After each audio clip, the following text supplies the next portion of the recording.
Collective intelligence is really just about people coming together to share their knowledge and insight. It's actually quite problematic in terms of providing a definition just because of the amount of people that are interested in collective intelligence. And it's one of those subjects where there's lots of different academic disciplines that are interested in it. For example, psychology, human-computer action, biological systems, economics and such like. Psychologists find it difficult to provide a definition of intelligence just on its own. So when you're considering collective intelligence, it becomes even more difficult.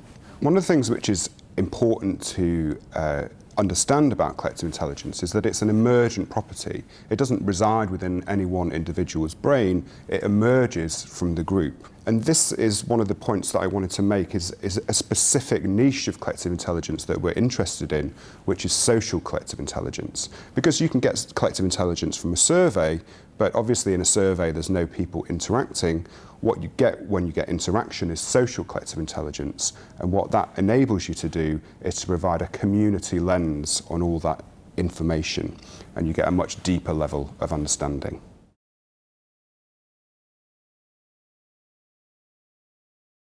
Well, the term collective intelligence first appears in the 1800s, but it's not until the 1970s that we actually see it in the academic literature.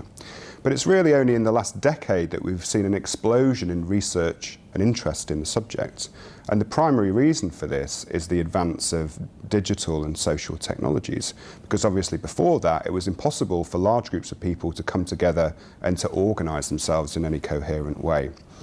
And one of the other important things is we have to look what's going on in the world at the moment. We have many problems such as climate change, disease, finding clean drinking water and sustainability and such like.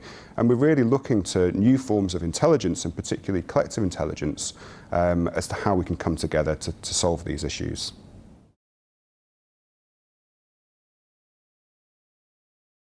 Well, the wisdom of crowds stems from work originated by the British mathematician Francis Galton, who spoke about the collective wisdom of the crowd. Now, I see this as just being exactly the same thing as collective intelligence. But there is an interesting distinction between crowdsourcing and collective intelligence, even though these terms are often used interchangeably. Crowdsourcing is really about distributing work from one person to many people, so the focus is much more on the process. Whereas with collective intelligence, the focus is on the output, the focus is on the goal. So crowdsourcing can lead to collective intelligence, but that's not always the case.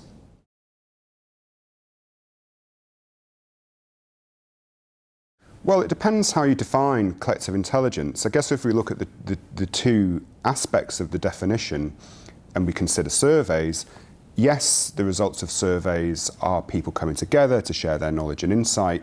And yes, I guess you could consider the results of surveys to be an emergent property in that the results don't reside within any one individual's brain. But one of the things that you can't get from a survey is social collective intelligence, because there's no interaction between participants in a survey.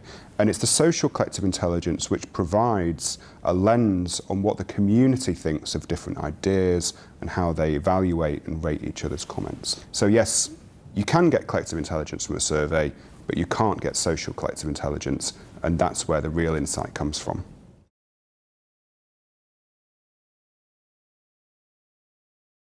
Organisations are using collective intelligence in 4 different areas, although there's obviously overlap between them. The first of these is about feedback and innovation. Obviously that's something which we're very closely involved with, so discussion and commentary and insight communities. The second is about knowledge sharing and workload distribution. So here you have crowdsourcing or community forums and distributed Q&A. The third one is helping to kind of increase the accuracy of predictions.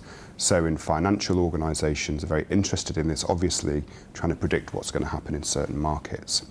And then the final category is coordination and collaboration. Obviously this is very broad, but it includes any tools that organisations are using, internal social networks such as Yammer or Chatter or Jive, and collaboration tools like Slack and Skype and such like. So it's very broad in terms of the different ways in which organisations are using collective intelligence.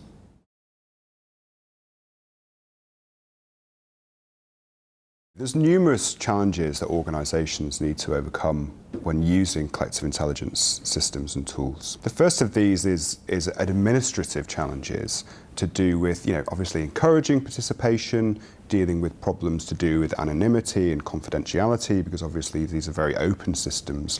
And as happens on the internet a lot in the public sphere, issues to do with conflict and abuse. There's also challenges around management and leadership, because obviously collective intelligence systems are very open. It's the same issue with social technologies. It's much more authentic, it's much more genuine, but it's very open. And this can be threatening, I think, to some leaders in organisations, because before social technologies, leaders and managers had much more control over what was being said in an organisation. Another factor to overcome in terms of challenges is the socio-cognitive challenges, which come more with actually designing collective intelligence tools. When people are acting in everyday life, there's lots of social and cognitive biases that are going on, so we can help to control for some of those when we're designing collective intelligence tools. But you still need to be careful about these creeping into how people are interacting and how people are evaluating each other's comments. And the final challenge is about design, and these are some of the specifics about the different evaluation mechanisms that you use within collective intelligence tools, and also to do with the confidence of evaluations, sharing out comments so that all of the comments and people's suggestions receive the right amount of attention, and that we can be confident in a statistical sense about how the community feels about a particular individual's input.